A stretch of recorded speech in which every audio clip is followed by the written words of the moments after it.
Ladies and gentlemen.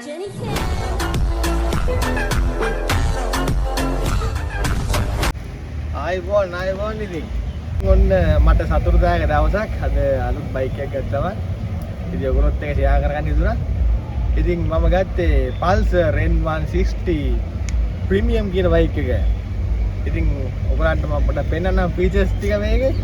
මෙහෙම තිබ්බට මේක ඇවිල්ලා ලක්ෂ 10කට කිට්ටු වෙනවා. ඒ කියන්නේ 9,50,000ක් වුණා. මේක මම ගොඩක්ම කැමති මේකේ ඉස්සරහා මූණට එන ඇග්‍රෙසිව් ගතියට. ඇග්‍රෙසිව් ගතියක් තියෙන මේකේ මූණේ බලන්න.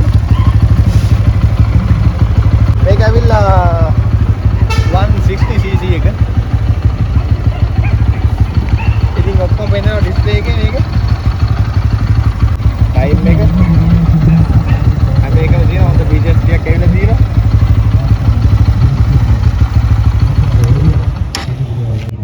මේකේ ලොකු විශේෂයක් තියෙනවා. ඔයගොල්ලෝ පොඩක් වේගෙන් ගිහිල්ලා බ්‍රේක් කරනකොට ඉස්සරහයි පිටිපස්සේ දෙකේම ඩිස් බ්‍රේක් තියෙනවා. හොඳයි ඒක.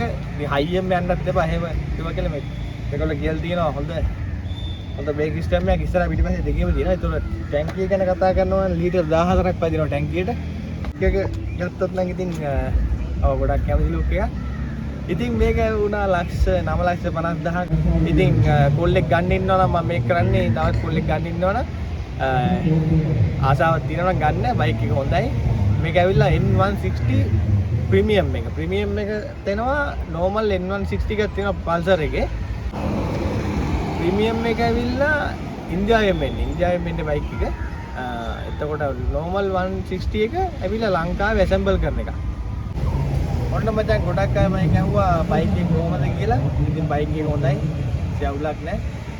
මේක ගද්දි නොමිලේ සර්විස් වාර 7කුත් හම්බුණා මට නම් බජාජ් එකේ. කොහොමද දන්නේ ඔයගොල්ලන්ට? ඒක වෙනස් වෙනවා ඩිපෙන්ඩ් වෙනවා ගන්න දැනන්න. ඉතින් තා විශේෂම දෙයක් කියන්න ඕනේ. ඉතින් මේකත් එක්ක යනවා පොඩි තරංකාරීත්වයක් යනවා FZ එක හංග් එක. ඒ වගේ මේ ප්‍රයිස් රේන්ජ් එක යනවා පොඩි තරංකාරීත්වයක්. ඒක යන බයික් තියෙනවා. ඉතින් මම දැක්ක FB එකේ TikTok එකේ එහෙම මේ Pulsar N160 වල වැඩි FZ දුවනවා. මේ වල වැඩි හංග් එක දුවනවා. ඉතින් මම නම් කියන්නේ ඒක ආසාවල් වෙනස් වෙනවා. හැම එක්කෙනාගේම ආසාවලට මචං රෙස්පෙක්ට් එකක් කරන්න ඕනේ. ඒක හැම එකටම රෙස්පෙක්ට් එකක් කරන්න ඕනේ. මම හිතන විදිහට. මොකද මේකට වැඩිය අරක හොඳයි.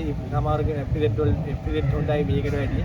ඉතින් ගමන්නේ සමහරුන් කැමැත්තනේ. මම කැමැත්ත මචං මේක Pulsar 160 එක. ඒතකොට සමහරු FZ දින මේ කියනවා හං ගත්තේ කොල්ලන්ට ආපු හං එක දුවන්නේ නැහැ ඒ වලේට.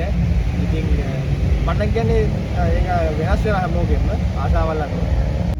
හැම එකටම මචං රෙස්පෙක්ට් එකක් තියෙන්න ඕනේ මේ ඕනම දෙයකට. කොල්ලෙක්ගේ බයික් ගන්න CT 100 එකට බා අපි රෙස්පෙක්ට් කරන්න ඕනේ.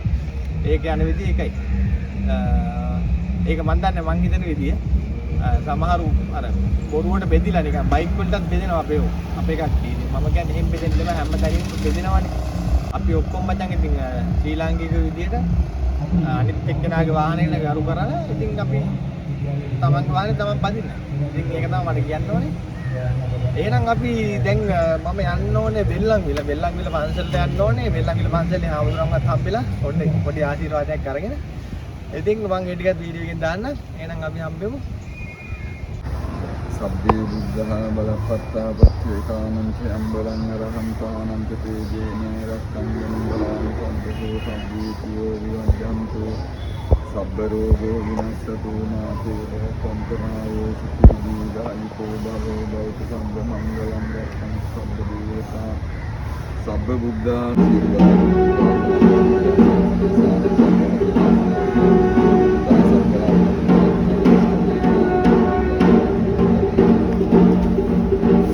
Дикая Кассандра, игривая подра, затмевала разум, убивала музыканта. Тем не менее я рядом был и верил аллегориями, съедены будут эти пираты.